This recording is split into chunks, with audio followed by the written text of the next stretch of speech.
PSG take on Villa. They've just beaten the Premier League champions to get to this point. They take on Aston Villa up next. Unai Emery's Aston Villa. You're obviously a huge fan of Villa. You've all, like, for whatever reason, they're like your second team in the Premier League, aren't they? Wait. Before you go, he said Premier League champions. You ain't won it yet, mate. Hey, You ain't won it yet. Chill out. Hey, soon to be, shall we say? Let's see what happens, boy. Anyway, back to Villa. I've got a soft spot for Villa, yeah. I like the fans, I like the support, I like having... I don't know, there's just something about it. There's some sort of magic about Villa Park. I don't know what it is. I've always loved it every time I've gone. And I really like Unai Emery and the side that he's got now. I think for large parts of this season, we were saying they're not looking that great. They're only 3 points off Manchester City in fourth now. They could qualify for the Champions League again. They've had a massive upturn in form. We know that Unai Emery, yes, it might be the Europa League, but is a European master. And I just think at the moment, everything is going right for them. Rashford on fantastic form. Asensio been amazing. Can he play? Yeah, Can he play? Yeah. He can play as well, and he's been absolutely ridiculous, scoring goals for fun. And I just think they're really solid. And I think, okay, PSG did a bit of a number on Liverpool. They should have wiped the floor with them in the first leg. That they lost 1-0, and they do have an unbelievable midfield.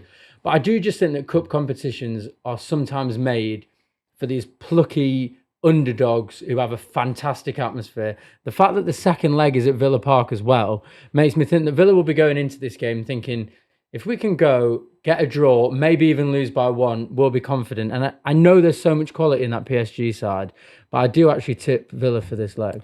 How do Villa stop this PSG team? Because like you said, there's so much quality going forward. Kvaratskhelia, Dembele, who's been in ridiculous form this year. Bradley Barcola, they also have options off the bench as well. Then the midfield is outstanding with Vitinha and Neves in there.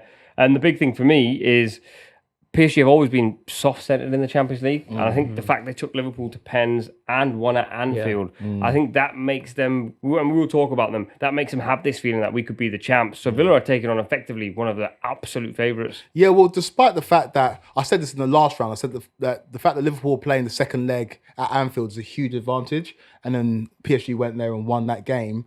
I do think playing second leg, I agree with you, playing second leg at Villa Park is huge. I think if the first game's at Villa Park and second game's in Paris, I think Villa lose pretty comfortably. But like you said, Kim, if they're within one goal, anything can happen, because we've seen magical things happen there this season. They beat Bayern there this season. They're Villa are a strange team. In the league, they've been inconsistent, but in the Champions League, they've been very, very good.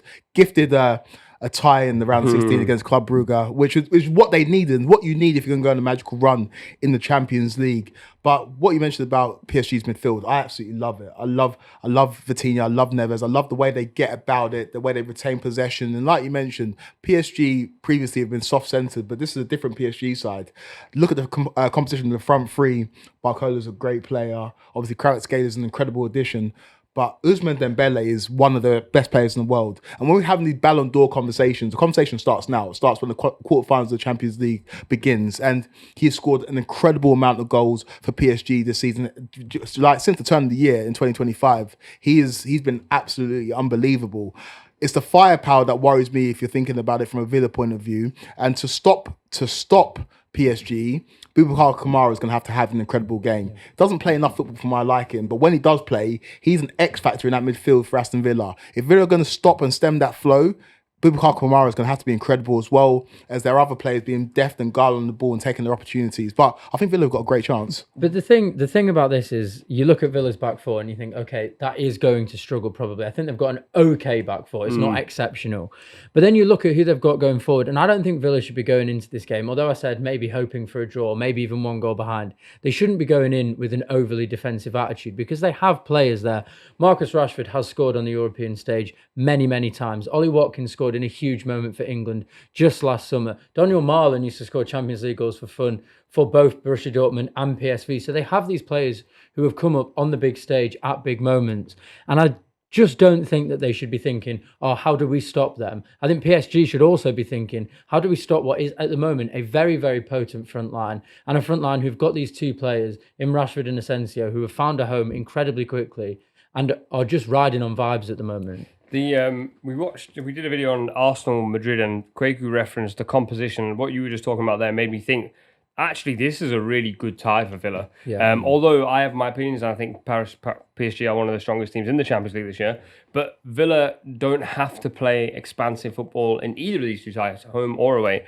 And what they've actually done really well, I think about the Arsenal game last year where they sat in, Watkins hit them on the counter, they can suffer and they don't mind suffering. And it was a very similar back four then. I think Mings played over, probably Disassi and Konza played next to him. But I think that idea in a Champions League game to be able to suffer like PSG actually did at Anfield probably helps them because as long as, like you said at the top, they avoid conceding 2 or 3 or 4 goals, then at Villa Park you can do some damage. The only thing I would want to look at is sort of like that front three, as I just mentioned there, what they did to Liverpool over the 2 legs. They're also very scary. They can run at players, and the matchups of Kvaratskhelia against Cash and Barcola against Digne, and then Dembele in and among that midfield area, just fills me with fear if I'm a Villa fan.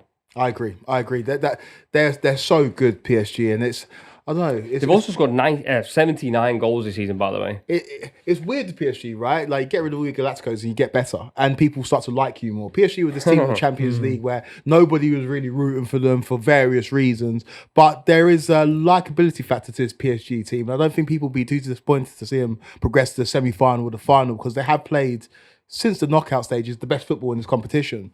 For Villa, I know it sounds so tapping, but you have to lean on the experiences of people who've been there before. Unai Emery's been there before, literally been there before. He was PSG's former manager. Marcus Rashford has been on this stage before. His most famous night in the Manchester United shirt was that night in Paris, which basically gave Oli the job. And so he's a player that started to score goals, granted, a couple of them against Preston, but the goal midweek against Brighton was a very good goal. He took it well. He's a player who's playing with incredible confidence, and I hate the smile on your face analogy, but he does look like reinvigorated at Aston Villa. So lean on the experience of players who've been there before, lean on the experience of your manager, and you should be okay. Leave Paris unscathed. And when I say unscathed, I mean less than a goal deficit, and you've got a great chance because the second leg's at Villa Park, and Villa have shown this season, both in Europe and in the league, they're very formidable at home. Yeah, I think so. I think the only worry for Villa, as you mentioned, is probably those 2 matchups on the wing with Kvaratskhelia against Cash and Barcola against Digne. And the only issue for me there is that there have been lots of videos of Marcus Rashford